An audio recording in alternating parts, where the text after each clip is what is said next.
নমস্কার বন্ধুরা, আমি আশিস রায়। তো আশিস রন্ডম ব্লগে সবাইকে স্বাগতম। অনেকদিন পর আবার তোমাদের সঙ্গে দেখা। কারণ রিসেন্টলি কোনো ভিডিও আসা হচ্ছে না আমার চ্যানেলে, কিছু ব্যস্ততার জন্য। তো আজকে যেটা টপিক নিয়ে আলোচনা করব যে ব্লগ কীভাবে বানাবো। তো ব্লগ বানানোর ক্ষেত্রে আমাদের প্রথম যে স্টেপ, আমাদের একটি ছোট মোবাইল দরকার হয়।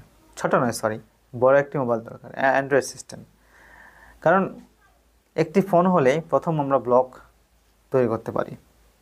তো ব্লগ করার প্রধান বৈশিষ্ট্য হচ্ছে একটি মাইক লাগবে এবং তার সঙ্গে একটি মোবাইল তো অবশ্যই লাগবে।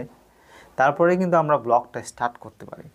তো বেসিক্যালি আমরা যে ব্লগ তৈরি করি, 99% যার প্রথম ব্লগার তারা কিন্তু মোবাইল দিয়েই শুরু করে। কারণ প্রথম যে আমাদের শুরুটা হয় মোবাইল দিয়েই। কারণ বেশি গ্যাজেট আমরা তখন নিতে পারি না। কারণ আমরা হয়তো ভাবি যে আমাদের ব্লগ চ্যানেলটি গ্রো হবে কি না, তা নিয়ে আমরা কিন্তু ধন্দে থাকি। তো একটা পরামর্শ আমি দিতে চাই যে যখন আপনারা বা তোমরা ব্লগ খুলবে, তো ব্লগটা কন্টিনিউ চালিয়ে যাবে, মানে স্টপ করবে না। তাহলে দেখবে তার যে গ্রোটা, ভিউস, সব কিছু কিন্তু বাড়তে শুরু করবে। আমরা কি করি, 1-2 দিন পর যখন ব্লগটা ছাড়ার পরে 2 মাস হয়ে যায়, 3 মাস হয়ে যায়, যখন থেকে ভিউ হচ্ছে না, তখন কিন্তু আমাদের মনের মধ্যে একটা উনিয়ে প্রকাশ তৈরি হয়ে যায়। কারণ ব্লগ তৈরি করার আগে আপনাকে ভাবতে হবে যে আপনি কী নিয়ে বা তোমরা কী নিয়ে বা কোন কন্টেন্টের উপর ভিডিও বানাচ্ছ, সেটাকে বেস করে কিন্তু চালিয়ে যেতে হবে। এবার আমরা যদি মনে করি বা তোমরা যদি মনে করো যে আমি আজকে এডুকেশনাল পারপাস নিয়ে ভিডিও বানালাম, কালকে আবার ব্লগ নিয়ে বানালাম, কালকে আবার এডুকেশনাল কোনো টপিক নিয়ে বানালাম, আবার কমেডি নিয়ে বানালাম, তা নিয়ে কিন্তু হবে না।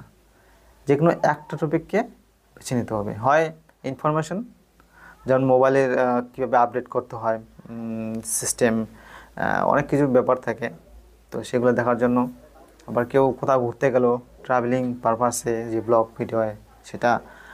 আবার কারোর ক্ষেত্রে দেখা যায় এডুকেশনাল নিয়ে করছে। তো যে কোনো একটি কন্টেন্টকে নিয়ে ভিডিওটা তৈরি করতে হবে।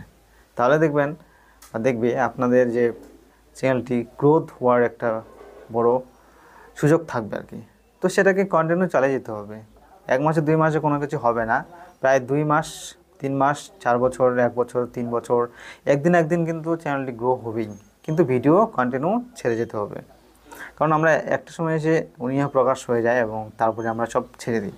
কিন্তু এটা করলে হবে না। কারণ যে কোনো জিনিসের একটা সময় লাগে। আমরা যদি ধৈর্য না ধরি, তার ফলটা কীভাবে পাবো? কথা আছে না যে কষ্টের ফল মিঠা হয়, বা কষ্ট করলে কৃষ্ট মিলে। তো সেরকম ব্যাপারটা আর কি। এখানে যে কোনো জিনিস বড় হতে গেলে ছোটো থেকে স্টার্ট করতে হয়। তো কীভাবে ব্লগ তৈরি করতে হয় এবং তার ক্রাইটেরিয়া আমি বললাম, এবং কিভাবে চ্যানেল খুলবেন তার ব্যাপারে বা খুলবে আমার সমাবেশী যার বন্ধু আছে। তো ইউটিউবে অনেক আছে কীভাবে চ্যানেল খুলতে হয়, আপনারা সেখানে গিয়ে দেখতেও পারেন। তো তো আজকে ছোট একটা আমার গাইড ছিল যে ব্লগ খোলার প্রাথমিক যে নিয়ম, তো সেটা। তো মাইক কিন্তু ইউজ করতেই হবে, কারণ আমাদের সাউন্ড সিস্টেম কিন্তু খুবই খারাপ ফোনের।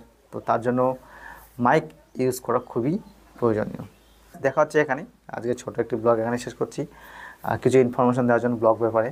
তো চ্যানেলটিকে ভালো লাগলে অবশ্যই শেয়ার করবেন, কমেন্ট করবেন, লাইক করবেন। থ্যাংক ইউ, ধন্যবাদ।